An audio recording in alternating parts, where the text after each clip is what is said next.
Hey everyone, welcome to Life Math Money YouTube channel. I am Curious Sharma, and the other day I was reading about the US government printing lots of money, how it will affect the value of our savings, and why holding Bitcoin has become important today. I was curious to know why printing money is bad for the economy, and I happened to talk to Harsh about the same. Here's Harsh talking about Bitcoin and printing money. Let's see what he has to say.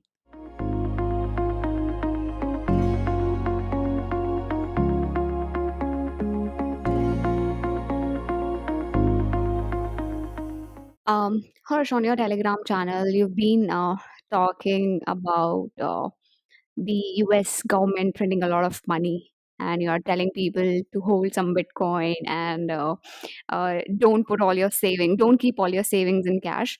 So let's talk about this particular thing that why printing money is bad for the economy. So can you throw some light on this? Okay, so I will preface this by saying that everything I'm about to say from here on is not financial advice. Everything from here on is just for entertainment purposes, okay? It is not financial advice. Don't sue me or anything. So, yeah, Bitcoin is. So, I'm going to assume that anyone listening to this is a bit familiar with Bitcoin and they're not coming in blind that where they don't know anything about it.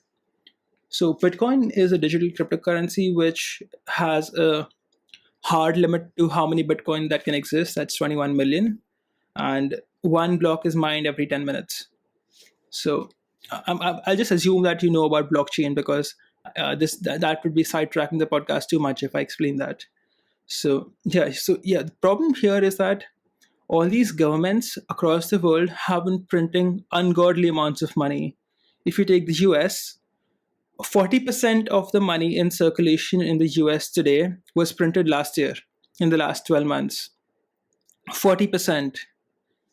And obviously, when they print money and they give it to people for free, you haven't increased the amounts of goods and services in the economy.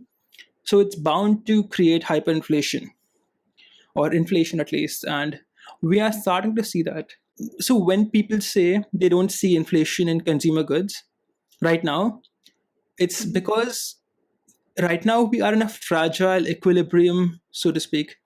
So if you take there's more than one factor to inflation. There's money supply, there's employment, there are consumer good prices, etc. So if you take consumer good prices, with COVID, people are not spending as much money as they used to.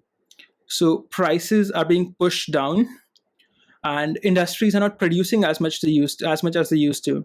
So prices should be pushed up, and both of these factors are sort of balancing out, and prices for consumer goods are stable. But it's a very fragile stability.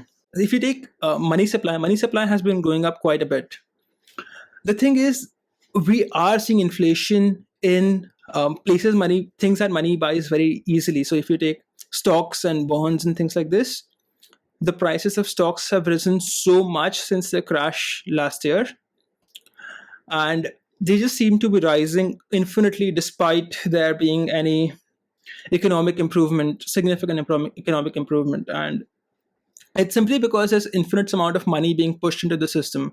And the US apparently now has a 0% interest rate, which means you can borrow as much as you want and then put it in the stock market.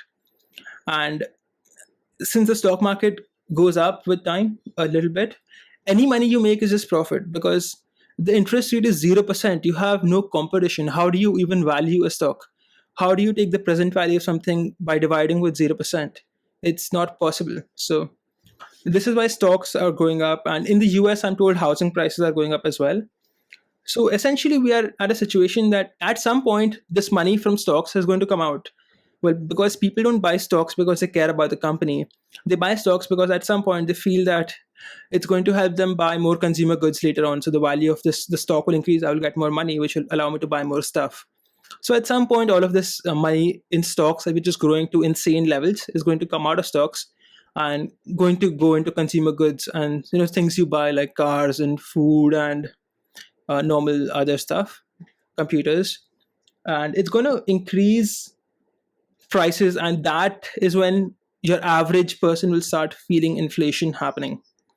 And the underlying thing here that is happening is, with all this money printing, the value of money is going down.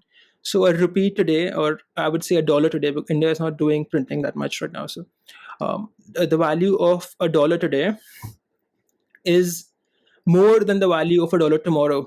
The value of money, because they print so much of it, keeps going down. So if you have like a pie, if you make one cut in the pie, you have two pieces. But if you keep making more and more cuts, the size of each piece keeps going down, and that's what's happening. You're not increasing the size of the pie; you're just making more cuts when you print more money. And since the value of these things are going down, we need an alternative currency. And the alternative currency that's popular right now is Bitcoin. And I think, just as a hedge, this is a very high risk asset, so to speak. It could go to zero or it could be worth millions. I think everybody should have at least a small investment in Bitcoin, just to take advantage of the fact that if it actually goes up significantly, or if the value of their home currency crashes because of all this money printing, these guys are not out completely flat and broke. And I don't think it's safe to hold liquid cash at this point, which means fixed deposits, or because the amount of money being printed is truly massive. The US just came out with a $2 trillion stimulus, and Oh. the if you just have cash in your wallet right now, it's reducing in value every day. And you need to either invest the money in something that will grow as these guys spend money, or something like cryptocurrencies or physical assets or whatever, because holding it in cash is a blunder right now, if you ask me. Hmm. So, to summarize, what we're trying to say here is that you need to hold your investments. You need to have some investments in a digital currency, which is Bitcoin in US.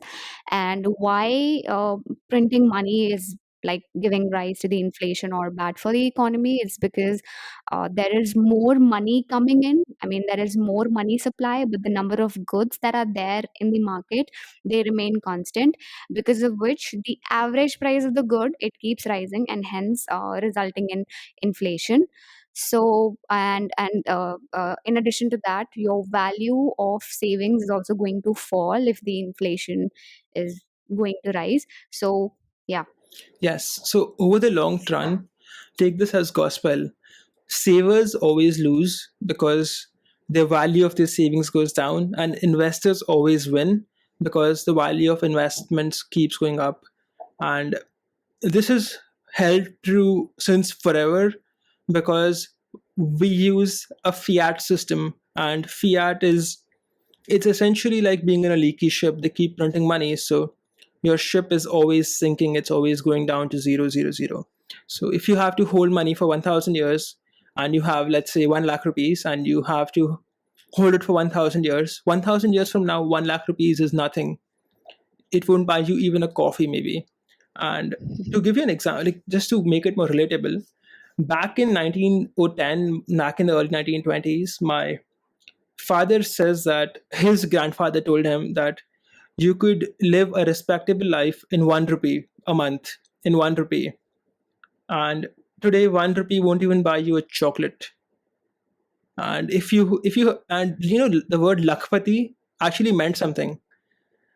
If people would say Mm. that he's a lakpati, like he has 1 lakh rupees, and it meant it was a very respectable thing. And everybody has 1 lakh rupees now. People, even fresh graduates, make that in 2 months now. Mm. So the value of money has gone down so much in 100 years, and it's simply a feature of fiat currencies, because the government always is printing, and the value is always going down. Always. Like, there are no exceptions, no exceptions whatsoever.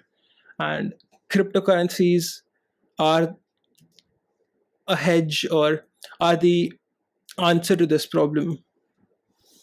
Thank you for listening to this audio. Hope you enjoyed it. If you would like to see or listen to more such content, subscribe to the channel and hit the bell icon. If you would like to share your thoughts on the Bitcoin or economy in general, let us know in the comment section. Till then, bye and take care.